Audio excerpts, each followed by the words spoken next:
السلام علیکم، بسم اللہ الرحمن الرحیم، نحمد و نصلی علی رسول الکریم۔ سورہ انفال کے 7 مرکزی موضوعات میں سے ہمارا 5واں مرکزی موضوع احکامات ہے۔ اس کے 4 ضمنی موضوعات ہیں اور چوتھا ضمنی موضوع ہے اللہ تعالیٰ کیا چاہتا ہے۔ تو یہ 4 نکات آ رہے ہیں جی۔ پہلا نقطہ ہے آیت نمبر 66 میں سے اللہ تعالیٰ مومنین کے لیے مال و دنیا کے بجائے آخرت چاہتا ہے۔ بڑا اہم بات ہے آیت نمبر 67 میں، دیکھیے گا نبی کو نہیں چاہیے کہ اپنے ہاں رکھے قیدیوں کو جب تک کہ خوب خون ریزی نہ کر لے ملک میں۔ تم چاہتے ہو اسباب دنیا کا، اور اللہ کے ہاں اللہ چاہتا آخرت۔ اللہ زوراور ہے، حکمت والا ہے۔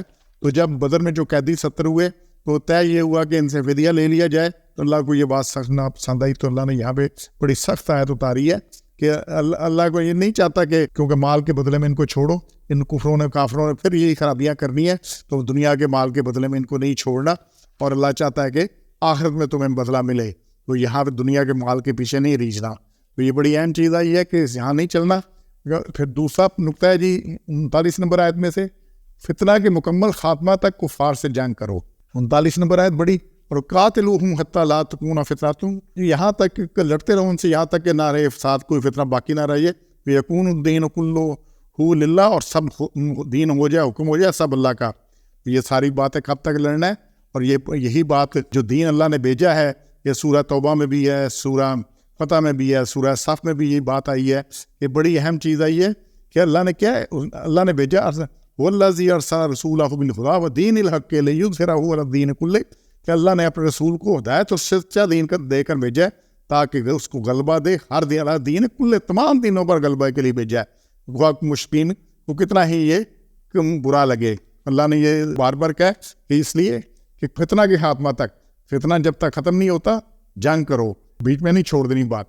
اور تیسرا نقطہ ہے جسے 39 آیت میں سے، کفار سے جنگ سے باز آئے اور دین اسلام کی مکمل غلبہ تک جاری رکھو، یہ جو جنگ ہے۔ اس کے بعد جی چوتھا نقطہ ہے جی آیت نمبر 45 سے اور 46 سے ہے، کفار سے مقابلہ کے وقت یہ کام کر کے فلاح پاؤ۔ اللہ نے بڑا کلیئر کیا ہے کہ فلاح کن کو ملے گی، جو یہ کام کریں گے۔ اس میں پہلا ہے جی ثابت قدم رہو، آیت نمبر 45 سے اللہ تعالیٰ کو بکثرت یاد کرو، اور پھر اللہ تعالیٰ اور رسول اللہ صلی اللہ علیہ وسلم کی مکمل اطاعت کرو، تمام تکالیف اور مصائب پر صبر کرو، اور آپس میں اختلاف نہ کرو۔ یہ 5 نکات ہیں آیت نمبر 45 اور 46 میں سے، ان کو یہ بڑی اہم چیزیں ہیں۔ تو 45 میں جو نکات آ رہے ہیں، پہلے کہ ثابت قدم رہو، یہاں سے یہ بنیادی طور پہ جنگ کے متعلق ہدایات اور احکامات بیان کیے جا رہے ہیں۔ تو مقابلہ، پہلی بات ہے مقابلہ پیش ہے تو پوری دل جمی اور ثابت قدمی سے مقابلہ پر ڈٹ جاؤ۔ حضور صلی اللہ علیہ وسلم نے فرمایا، دشمن سے مقابلہ کی آرزو مت کرو، اگر مٹ بھیڑ ہو جائے تو پوری ہمت اور ثابت قدمی سے مقابلہ کرو، جان لو جنت تلواروں کے سائے تلے ہے۔ دوسرا ہے کہ اللہ کو بکثرت یاد کرو، میدان جنگ میں بھی اللہ کو نہیں بھولنا، اللہ کو یاد رکھتے رہنا ہے۔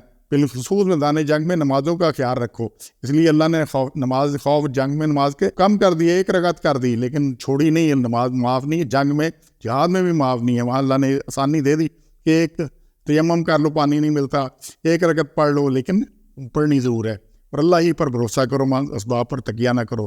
پھر اسی میں جو ہے کہ مکمل اطاعت کرو، اللہ اور رسول صلی اللہ علیہ وسلم کی مکمل اطاعت کرو، اور مکمل 100% ہوتی ہے، 1% بھی کم ہو تو مکمل اطاعت نہیں ہوتی۔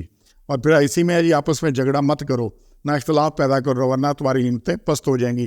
اب جو امیر کہتا ہے امیر کے حکم پہ چلو، اور اپنی موشگافیاں مت کرو، خرابیاں نہیں تو پیدا ہو جائیں گی، اور مشکلات جو آئیں گی ان کو برداشت کرو، صبر کو شعار بناؤ، کہ اللہ نے اس آیت میں آپس میں جو احکامات دیے جنگ کے، یہ بڑے اہم احکامات ہیں کہ اللہ یہ چاہتا ہے۔